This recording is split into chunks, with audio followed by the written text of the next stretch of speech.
We are in the zone with former Buffalo Bill number 89, Lou Piccone. I'm Dave Jixter. The Jets were jolted out of the playoff picture. What's the future for our hometown team?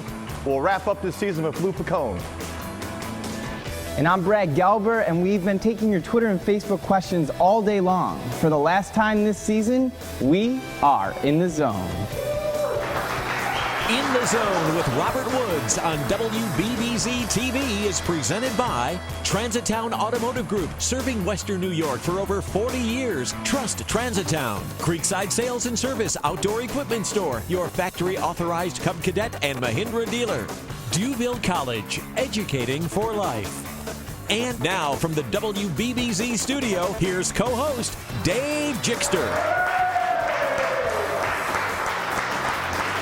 And welcome to In the Zone. I'm Dave Jixter from 97 Rock. Robert Woods, the host of In the Zone, is still suffering from a groin injury a few weeks ago, and he did stop by this past Wednesday. He's in a lot of pain, but he dropped off gifts for the staff members here that we'll talk about a little bit later. But please welcome co-host tonight, Mr. Lou Piccone. Hi, guys.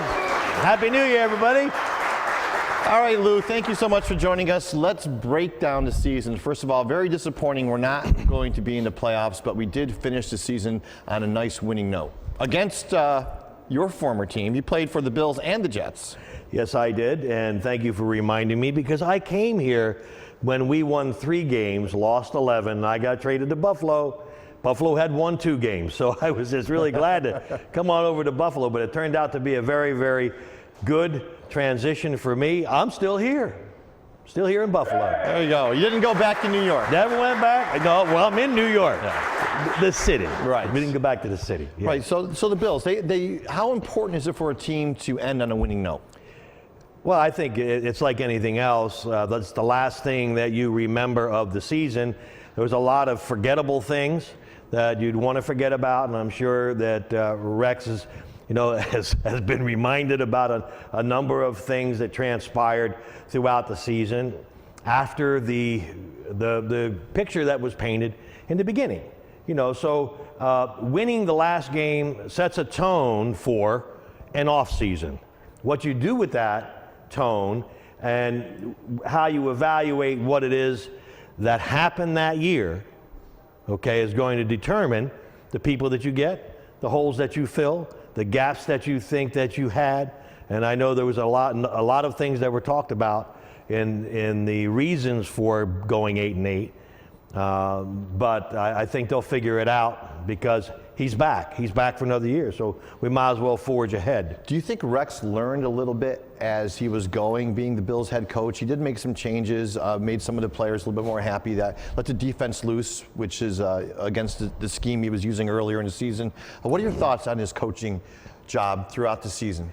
Well, I think you've got to settle up with the things that you select to do, and if you come in with a hard, fast rule and you're not malleable and you're not able to give and take, that can hurt you. Okay, I don't know Rex. I did know his dad a little bit, and because I played for his father in New York. He was defensive coordinator. I was not defense, but we didn't have a lot of dialogue, and he was pretty serious about. I thought you played both ways back then. Well, you could consider special teams all the way.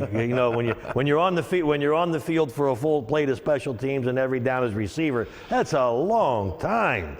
But I think the overall aspect of a head coach being able to change, not to fit a team into a system. Look, I got a system, and you're going to play in that system.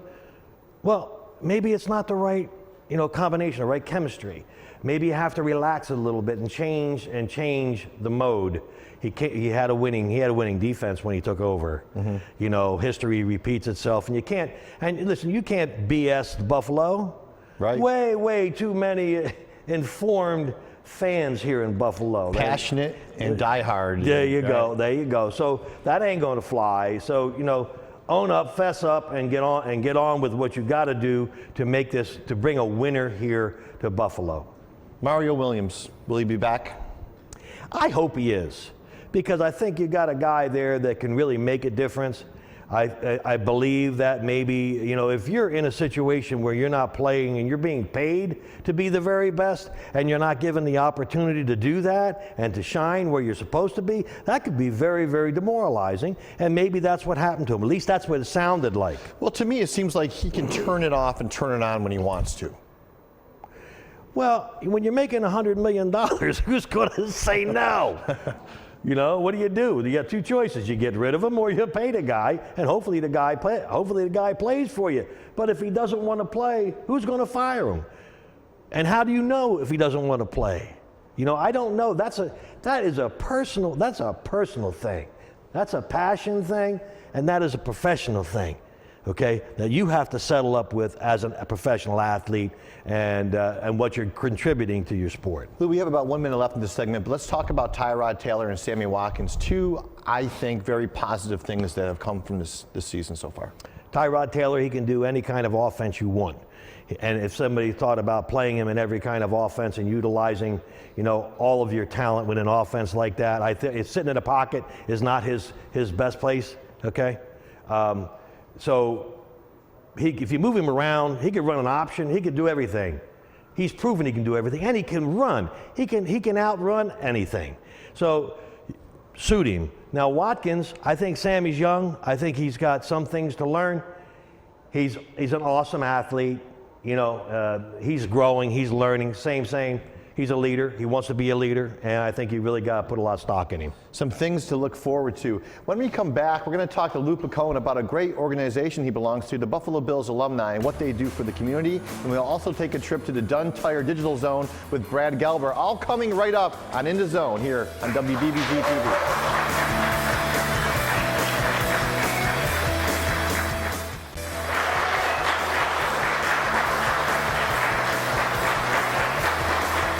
Welcome back to In the Zone. I'm Dave Jixer from 97 Rock here on WBBZ-TV. And in the place of Robert Woods, who's injured, is my good friend Lou Piccone. Lou, thanks for joining us. And I know that you are a member of the Bills alumni, but a lot of people do not realize that the Bills alumni do a lot of things for the community. And if you could just tell us what you guys do, we would greatly appreciate that, because you guys are all over the place. Well, what we do is we support efforts, I would say, by just about every charity in this area for the past 50 years. It's that long. And in the past 20 years or so, we have raised over $2 million. Wow. For a group that, you know, we in our spare time, you know, that we go out, we organize. We have a weekend. We have a fantastic alumni weekend. It surpasses anything in the NFL and has been recognized as such right here in Buffalo. And that past year, we celebrated the 50th anniversary of the 64-65 team, the championship team in the AFL. But when you start talking about the charities, you'll see across the board, we probably haven't missed one.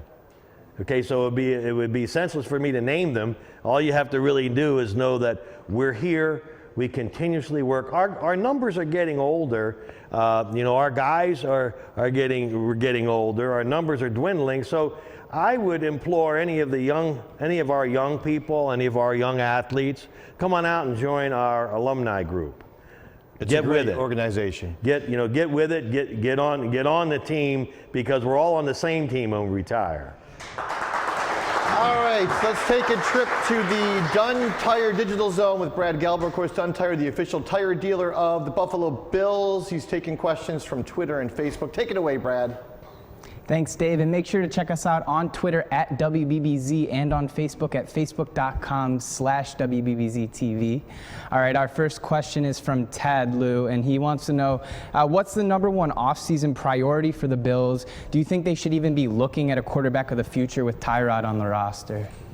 I think you always have to look for a quarterback in a backup position as well as a starting position, somebody that can be the eventual heir apparent to, let's say, a Tyrod. I think Tyrod has proven to have all the tools. Now all you have to really do is get a system that will allow him to rally and to showcase not only his talents, but all of the other talents that we have on the team.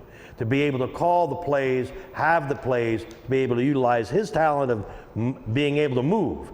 He can run. This kid can flat out run. So with that and a great arm, you should be able to maximize that offense. And so as far as Tyrod is concerned, I think he's it for now, as they would say. He's it for now. I agree. He's got to polish those tools up a little bit, and he's going to be something special. Absolutely.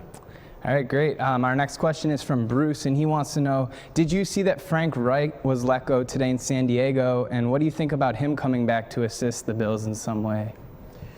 Well, Frank, I never played with Frank.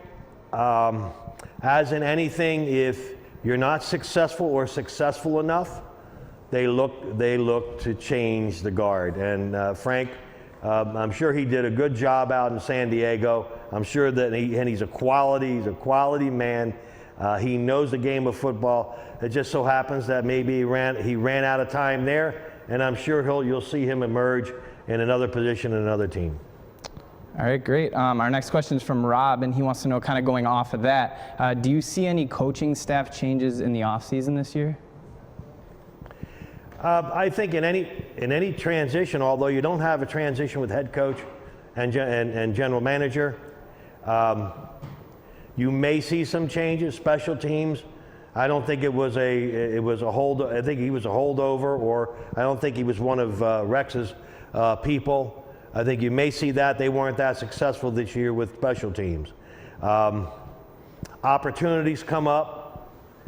Even in a down season, there's history and people know who you are. So with vacancies, they don't really lead the game. They just sort of change places. So I don't see a lot of changes. I do see the core group staying together because I don't think they want to tamper with, hopefully, the success that they know that they have. Okay, great. Now, I actually have a question for you, Lou, too. So what do you think about guys watching the playoffs in the off-season if they don't make it? Like when you didn't make it back in the day, do you still watch the playoffs, or is it too emotional for you?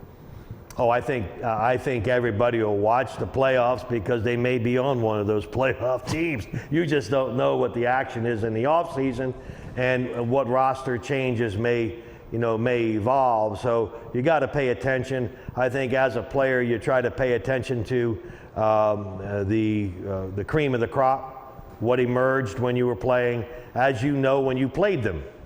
So you can take a page out of your own book and then find out that let's watch it, let's pay attention. And I think the interest in the game of football, where you may be, is always number one when you're done.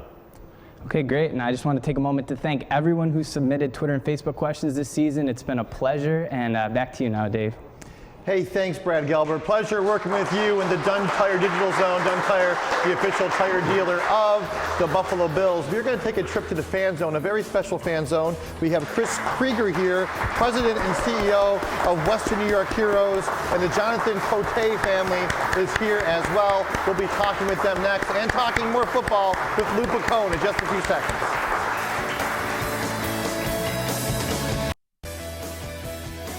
Connect in the Fan Zone, brought to you by Sports Obsession and the Galleria Mall.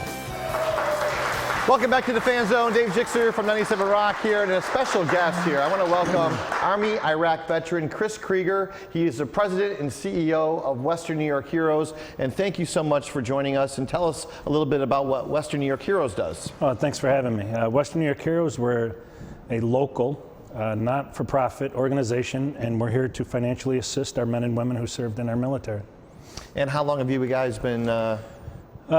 We started up in 2007 and have been running strong ever since.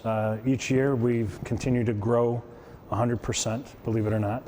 And the big thing here is that 100% of everything we raise stays in the 8 counties of Western New York. That's great. That's great. And what kind of fundraisers do you do throughout the year to make money? In the beginning, we had to start with our own fundraisers and come up with ideas. And now, because we've, for as long as we've been around and have proven ourselves, I say, in the community does a lot of the fundraising for us. But our biggest fundraiser, moneymaker, is our red, white, and blue every November, right around Veterans Day. I'm going to take it out to Brad Gelber in the fan zone, who has a very special guest with him. Brad, take it away. Thanks, Dave. And we're joined here by Chris, another Chris as well, Cote, and he's here to tell us a little bit about his brother, Jonathan. So why don't you tell us a little bit of what you're doing here and how you're involved with the Western New York Heroes? Well, we're here to present a check to Chris Krieger and the Western New York Heroes organization. We're very proud to do so in the memory of my brother, who was kidnapped in Iraq and was passed away. He was captured for 523 days until we found his body and brought it home. We do a motorcycle ride in his memory every year to raise funds, and we used to donate to an organization online, and I didn't feel comfortable. I was always searching for something local, and because we're a Western New York family, we're very happy to find Chris Krieger and Western New York Heroes and very happy to donate to them. So, And where does the donation actually go that you guys will be presenting then? it goes right to Western New York Heroes, and we do set aside a $1,000 scholarship in John's name at Williamsville North High School in his memory. And you actually have the check here as well, right? Yeah, I do. So we're very proud this year of our donation. It's $7,000. Great. And we just wanted to thank you and your family for joining us tonight, and it's a real pleasure to have you here in the memory of Jonathan. So thank you very much. We're proud to be here. Thank you. All right, that's all the time we have, so back to you, Dave. And thank you very much, Chris and Jonathan. Cote's legacy lives on here, and thank you so much for helping out Western New York Heroes.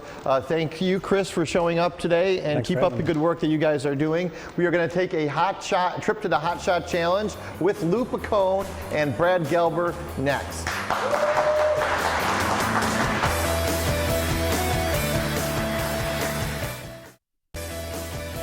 The Hot Shot Challenge Zone is brought to you by Gelber and O'Connell, your car accident and injury law firm. Call 633-5050. And welcome back. We are in the Gelber and O'Connell Hot Shot Zone. We have two teams here for the last time for the 2015 football season. Lou Piccone, Team Brad Gelber. And Lou, who's your partner? Well, Dave, we've got Sydney from Lockport. All right, Sydney, good luck to you, okay? And then Team Brad Gelber, who's your partner? This is Ava. Hi, Ava. How are you? Ready? Good. All right, good. Team Brad Gelber's been on a roll lately, but all right, Sydney, you're going to go first. Step right up to that line. Good luck to you. Oh, almost. Team Lou Piccone. Nice job, Sydney. We are playing for a Sweetworks candy basket for the winner and a Buffalo Roadhouse gift certificate for the team that doesn't win. We don't want to use the word loser. Go right ahead. Ava, good job. And then Team Brad Gelber here, trying to win it for the fourth week in a row to end the season, and that was awful. That was awful. We're going to let these guys fight it out during the commercial break. We'll be right back and talk to Lou Piccone and a special message from Robert Woods as well, all coming your way. Look at that. There, Lou has one. Nice job, Lou. We'll be right back here in the zone, WBBZ-TV.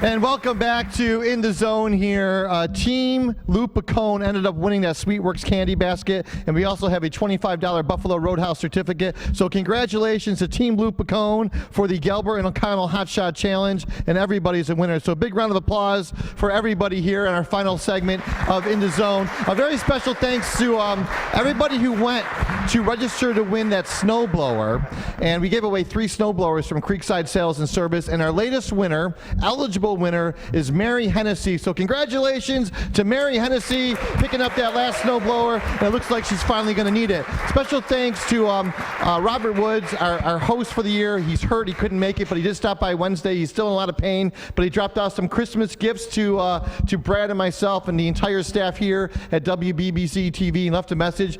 Dear WBBZ-TV and guests, I would like to thank you guys for a wonderful year. Thanks for all of your support for the Bills and myself. I learned a lot. Stay warm. Love, Robert Woods. So happy New Year to the Robert Woods family. And Lou Piccone, thank you so much for joining us. How many players are the Bills away from making the playoffs next year?